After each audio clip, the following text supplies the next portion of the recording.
What's up, y'all? I'm back. Ready to finish up Mark 12, and I'm gonna hop into Mark 13 and 14. But pretty much, I'm just gonna get into it. Jesus also taught, beware of these teachers and the religious laws, for they like to parade around, flowing in robes and receiving respectful greetings as they walk in the marketplace, and how they love to seat and honor Lo- and how they love the seat of honor in the synagogues and the head of tables at banquets. Yet they shamelessly cheat widows out of their property and pretend to be pious by making long prayers in public. Because of this, they will be more severely punished. And just because of that, I mean, the reason why is because they're misleading people, and through them misleading people, those people are going to mislead others because they're thinking they're being led the right way, and then it becomes this follower leader behind a bunch of people thinking from their learning from their parents and other people thinking they know the right way because for whatever many reasons. But that's just to keep going. That was pretty clear, and also just talk about how they like to be the center of attention all the time. And if you look at Jesus, he always talk about trying to get away from the people and talk to just his disciples and teach them, and really, sometimes even get away in the sense of just himself because he has to meditate in the sense of quieting his mind and things like that. But Jesus sat down near the temple.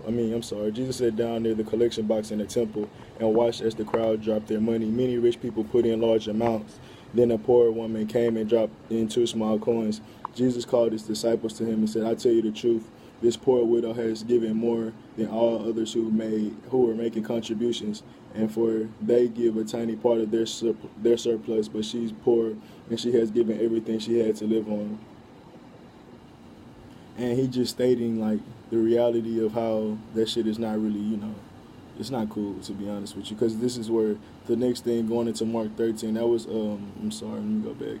Mark 12,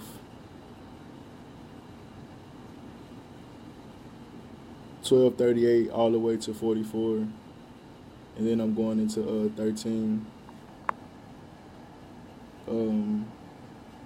Mark 13. As Jesus was leaving the temple that day, one of the disciples said, "Teacher, look at these magnificent buildings. Look at these impressive stones in the wall." Jesus replied, "Yes, look at these great buildings, but they will be completely demolished. Not one stone will be left on top of another."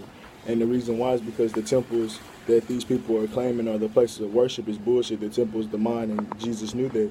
And the fact that all these people still do that just goes to show how we lost that way of what Jesus was really trying to tell us. And we keep going to these big ass great temples, and even when we have hurricanes, they don't want to let you in, or they got plenty of homeless people, and they got plenty of money getting ciphered in and out of that hole, but they're not really helping people. They might do a little barbecue every once in a while. I mean, my church used to do that shit, but even to that amount, like they don't really help the people, because if they really did, the people wouldn't need them for 30, 40, 50 years, because they'll realize it's inside of themselves. The people wouldn't need to be going to them. Like the fact that they keep giving you just a little bit, they feed you so they know you come back. They rather feed you and you be they be your hand than you feed yourself. They don't want to give you the knowledge to feed yourself in a sense of knowledge and in physical wealth and health, and that's real life.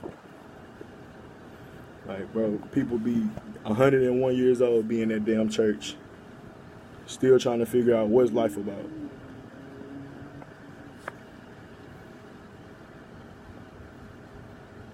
And the fact that he said it's going to destroy them hoes just go to show you, like, bro, that shit is bullshit. Let me see what else I want to keep reading from.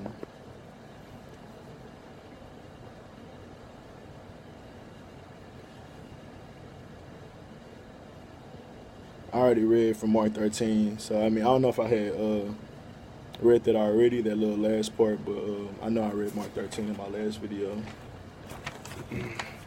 or yesterday. And pretty much I wanted to get into Mark 14, and this is kind of like when he started talking to his disciples, and right before the Last Supper and all these different things, and he's gonna get into pretty much what happened. Okay, I'm gonna go to Mark 14 and 7, or or 14:6. But Jesus replied, "Leave her alone. Why criticize her for doing such good things to me? You will always have a poor among you. You can help them whenever you want to, but you will not always have me. She has done what she has done and has anointed my body from the burial ahead of time. I tell you the truth, wherever the good news is preached throughout the world, this woman's deeds will be remembered and discussed.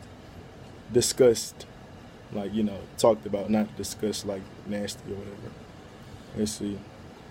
And the reason why this is happening because Jesus was preparing a ritual because he knew he was about to be betrayed, and it's going to get into it more, but this lady pretty much was poor, or this lady was in a business, and she had this perfume, pretty much what they said, and that was a part of the ritual. They got mad at her for using too much on him, and he like, well, there'll always be poor that you can help, but I'm the one that you need to be helping because I'm the one that's, that got the energy or whatever, the juice.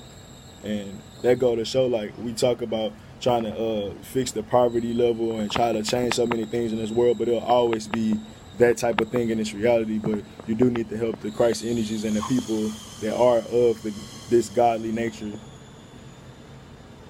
And that's really just the truth. Then it goes into Judas, one of the 12 disciples leading the priests to arrange to betray Jesus to them.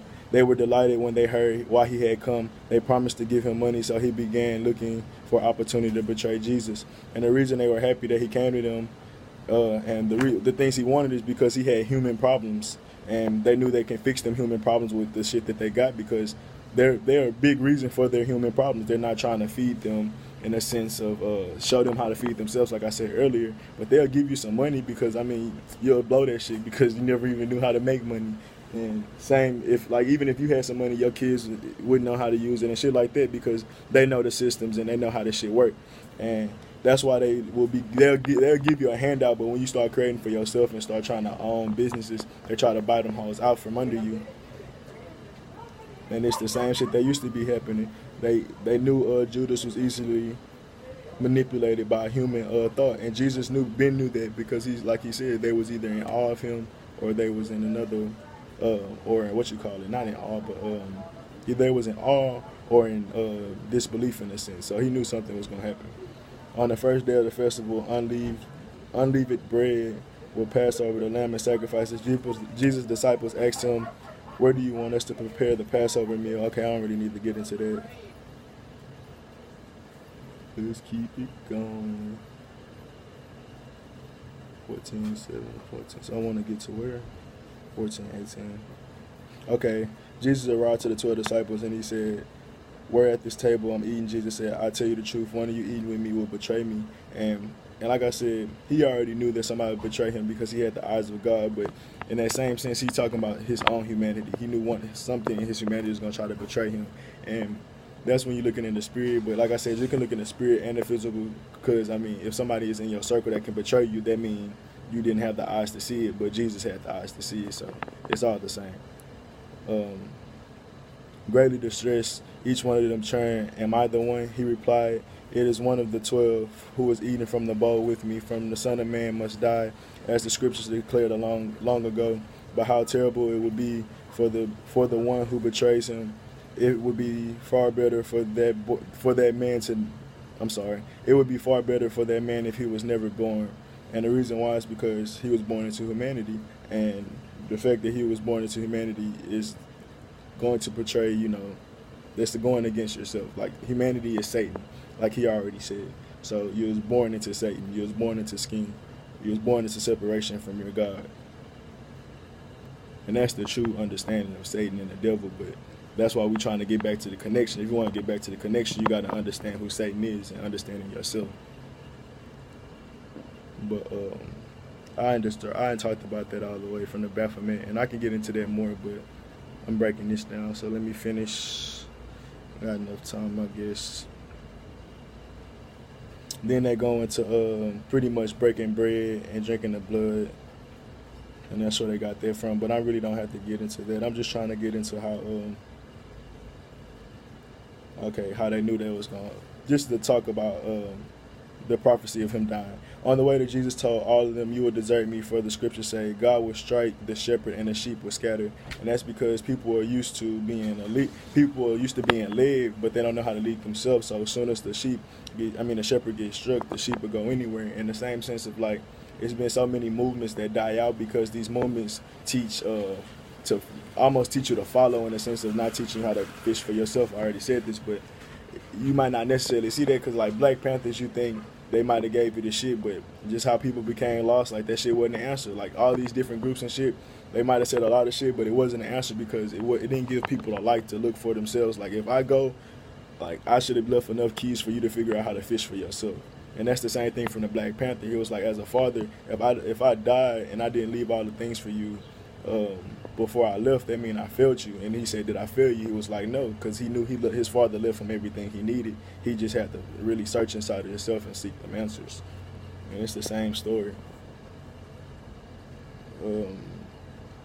But after I raise from the dead, go ahead and Galilee and meet you there. Okay, let's just keep going.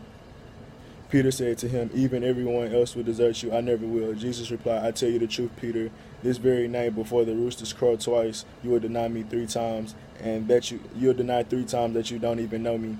And you get that a lot with, say if somebody was to put a gun to your face, you'll denounce, like, they'll be like, what you believe in, you'll denounce what you believe in, because, you know, you rather live and have your humanity over your faith and whatever, because you got to understand, you shouldn't even be scared of death. And I don't know if I read that yet, but it's that whole understanding and things like that, you just go to show you how scared you are and how much you don't have faith in your path. If somebody got a gun in front of you, you should either welcome death or realize you're not going to die unless it's your time.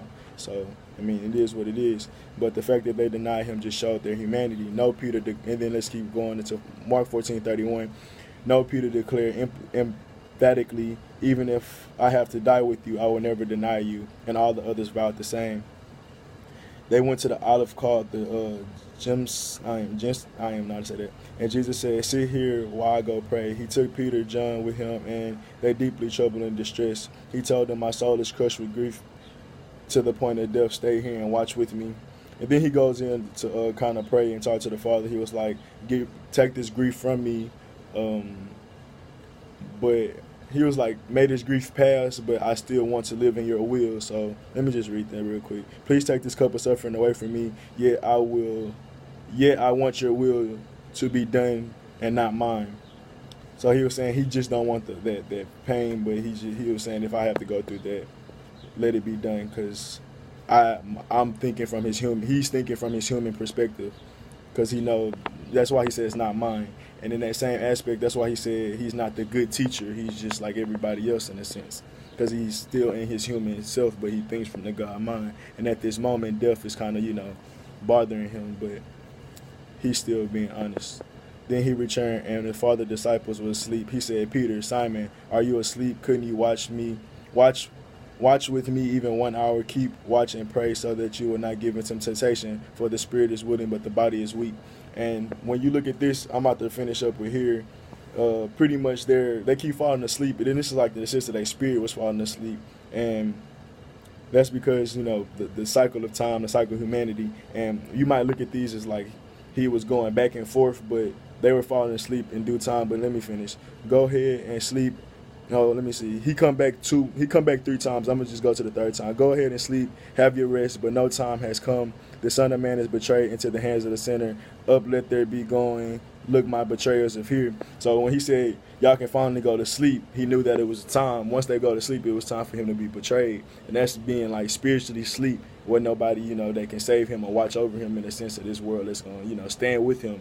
And it go on to more where when he gets arrested, we'll get into it in the next one, because I'm already out of time. But all right, I'm out.